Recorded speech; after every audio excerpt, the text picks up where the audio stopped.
All right, so I'm going to make one of the masks from my pattern that is made for glasses. And I've already taken the nose piece.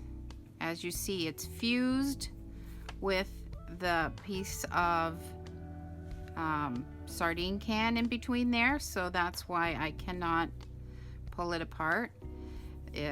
Check the other video on how to make these. It's placed right down the middle and pressed, so now it's beautifully flat, bendable, and this part is where we're going to sew it between the mask and the lining. So here is the pieces cut. There's a lining piece, 2 pieces, and the outer cotton fabric. Choose whatever fabric you like, according to your preferences or what you believe is most safe. But for this, I'm going to use some ice dyed cotton that I did. So first thing first is to sew the center seam, back stitch,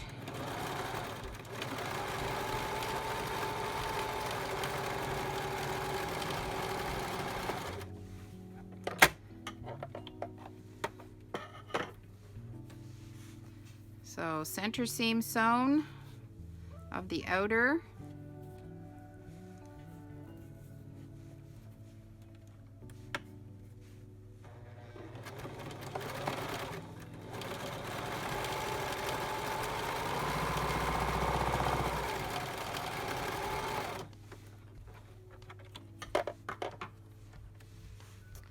and the lining.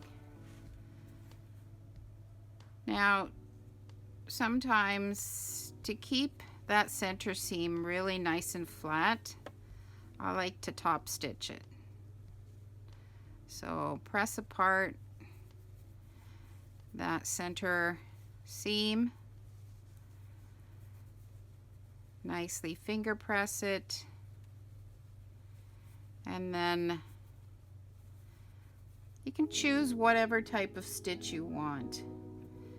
Because I'm using a white thread here, I'm going to do a double stitch straight, because the zigzag I think would look a little too much.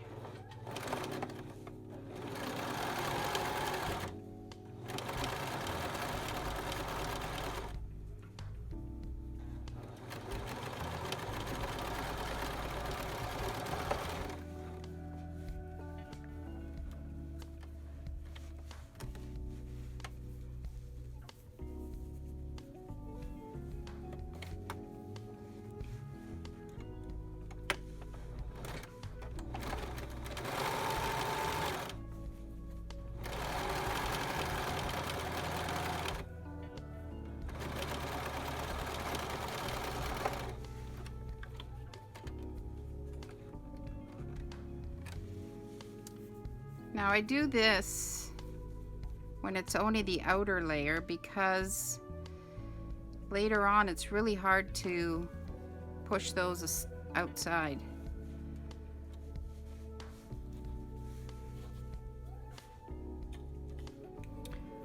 Now for the lining, I'm going to not, in this case, add any stiffener. I have another idea for this one, but if you'd like to, you could add that channel through the center. I'm just going to push both seam allowances to one side and top stitch, just to keep everything in place.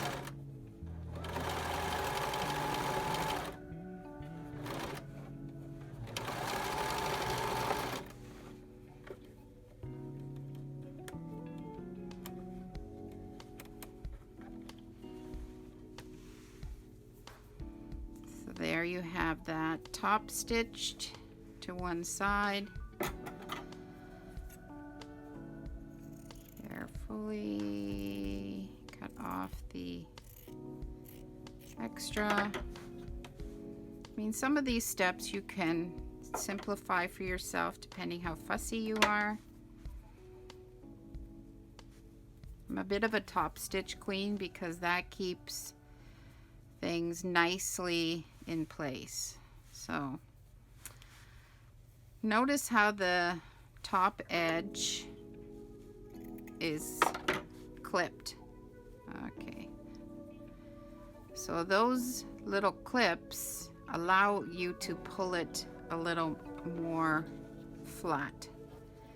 So mark the center of the nose piece. If it's not marked, easy to fold it. Pin it at the center seam.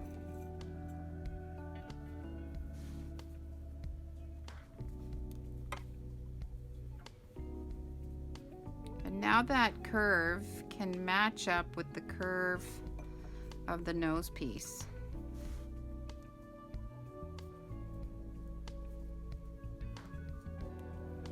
Now remember that the nose piece is in there, so be careful when you do that first seam not to go too far in.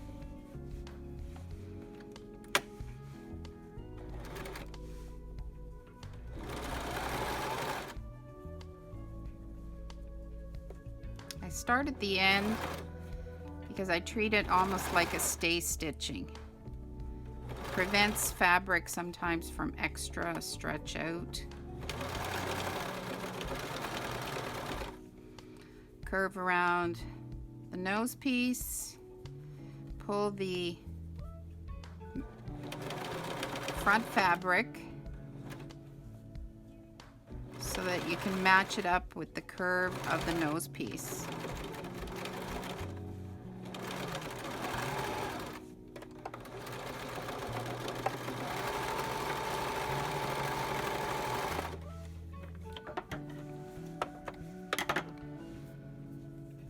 Alright, so there's the nose piece sewn to the front.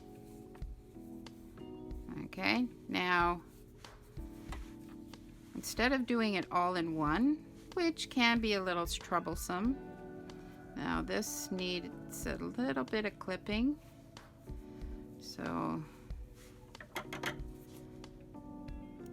smaller than seam allowance.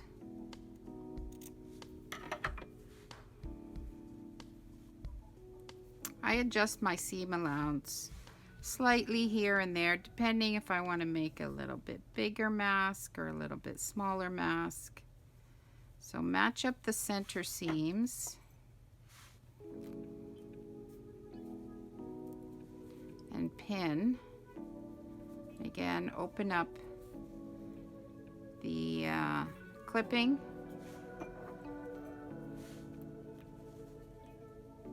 Match it. Now the lining is cut shorter because I'm going to be folding that over. So a trick here is to sew it from the side where you already sewed your seam. Yes, you could skip a step and sandwich it between the two, but you have less visual on how everything's working. This way you're a little more ensured that everything is lined up.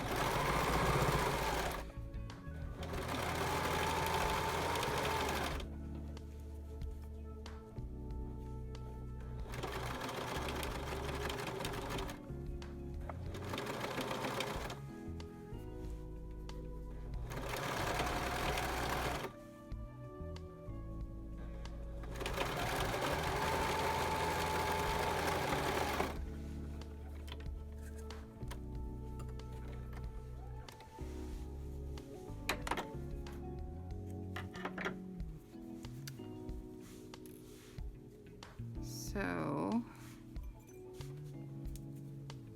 now you see how that nose piece comes out between the two layers.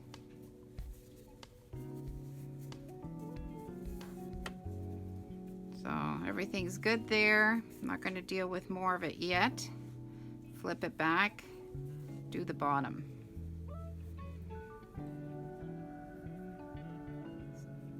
Line up the center seams. If you find your chin is smaller and it doesn't hug as well, you can always adjust that center seam line or put a little tuck in. So now I'm going to sew the bottom.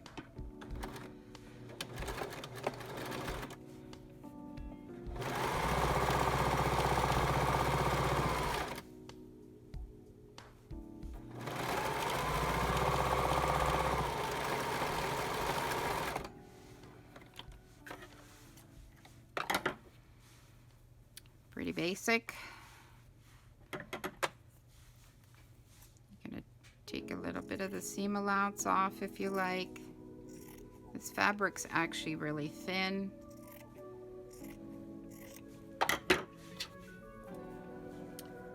So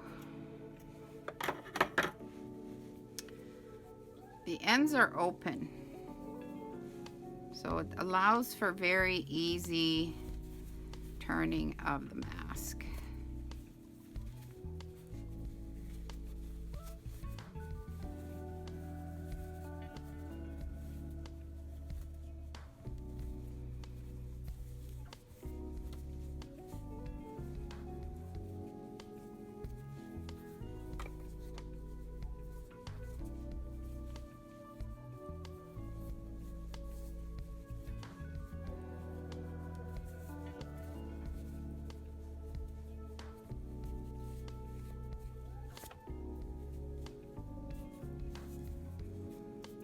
So there's that nose piece set in between the front and the lining. So it gives a nice place first for the wire and the glasses to sit, and then underneath you have the shape of the mask. So to keep everything in place, I top stitch super close. And I start right at the end, fold it in, push the lining underneath,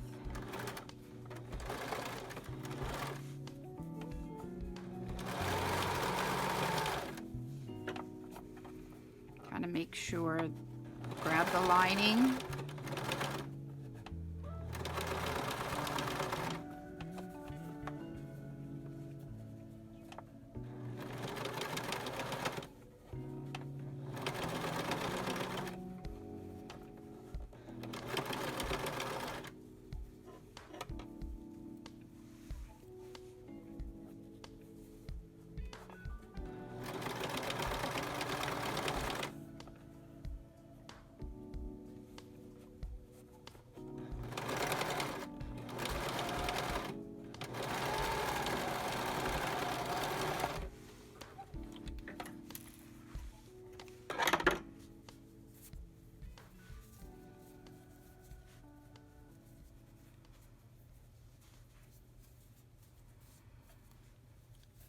so there you have that part that's going to go around your nose, and then you basically have the rest, which is the style of the Olsen mask. So now I'm going to top stitch the bottom, and then we'll do the ends of the sides.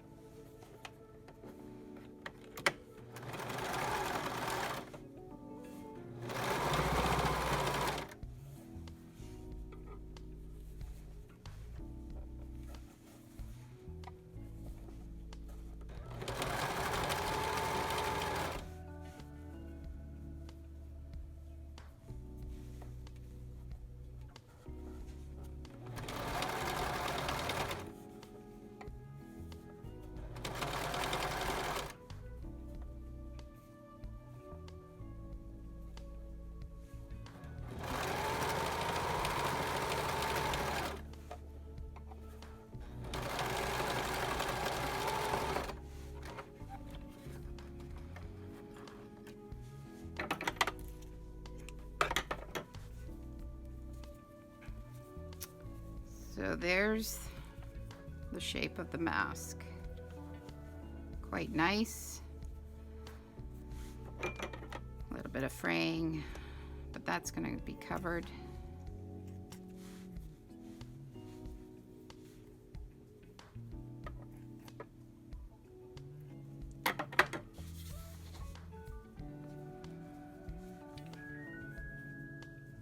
So this mask will be folded over to make a casing for t-shirting, but I'm also going to adjust this mask for the new frame that I have. So if you don't want to use a frame, just sew casing. However, if you're going to use the frame, sew a thin line, thin casing for your string or t-shirt or elastic, and then there's going to be some small channels for the frame. So this is actually at the selvage edge, so it doesn't fray. Same with this side. So if it does fray, you could finish it with a zigzag. So I'm going to sew the small casing for where the tie is going to go through first.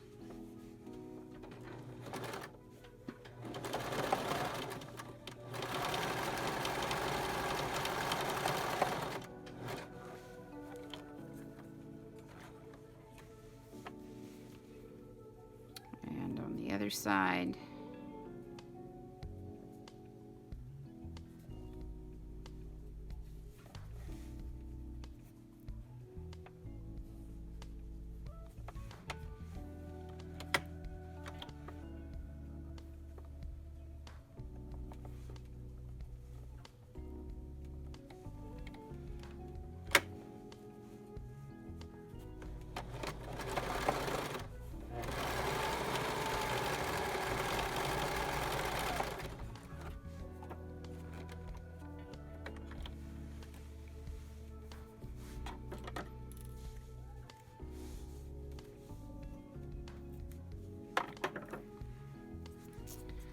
So these little flaps are for making some channels for the frame.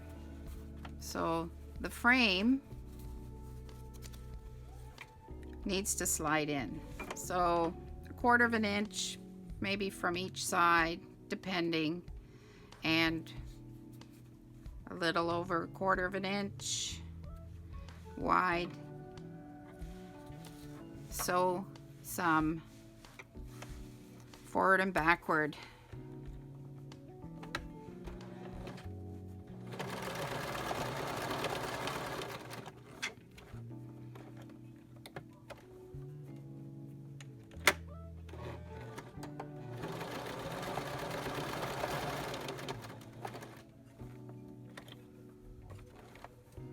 Leave more space in the middle.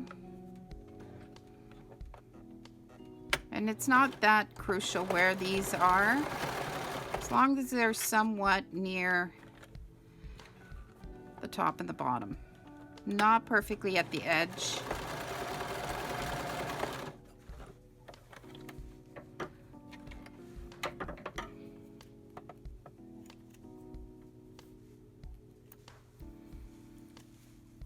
Lots of thread ends.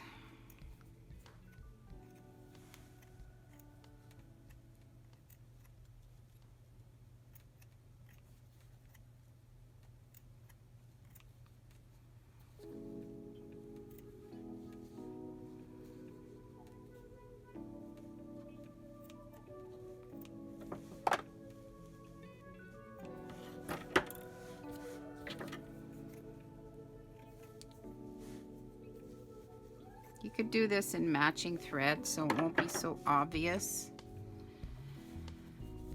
So do that again on the other side as well.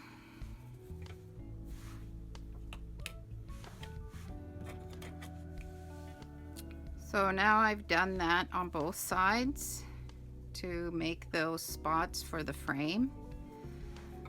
Notice the shape of the mask. I haven't top stitched through both layers because the frame will keep it in place.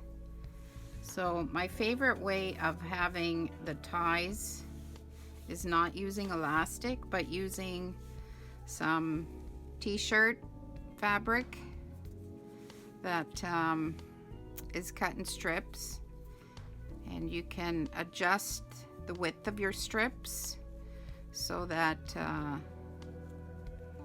they'll be as thick or as thin. And if you use the t-shirting, oops, let me change this a little bulky there. The strip of t-shirting is a little thicker than some of the other ones I've used. Okay, find its way out the other side. There we go.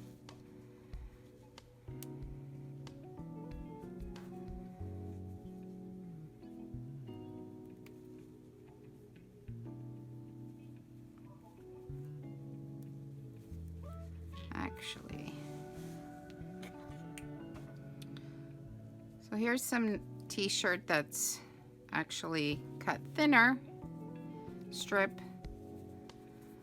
less bulky. I really like using old camisoles because those old camisoles usually have lycra. So see how nicely that can pull. Now you can do that behind the head tie, have it all one continuous, or you can just give it enough to tie. You can also use pony beads. Put the pony beads through, it acts like a toggle so that you don't have to tie. Or you can do a sliding slip knot, so it doesn't need to be untied. It can just be slid to different size. So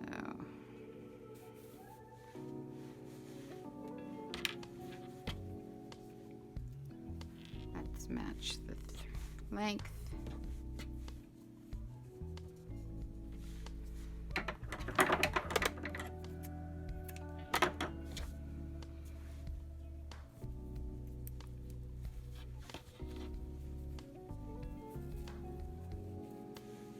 So there's the other side. Now the frame, see how there's a lot of fabric in there that may suction up to your face depending. Now this cotton is not as structured as some of the other fabrics that I've used. So this frame slides into each end.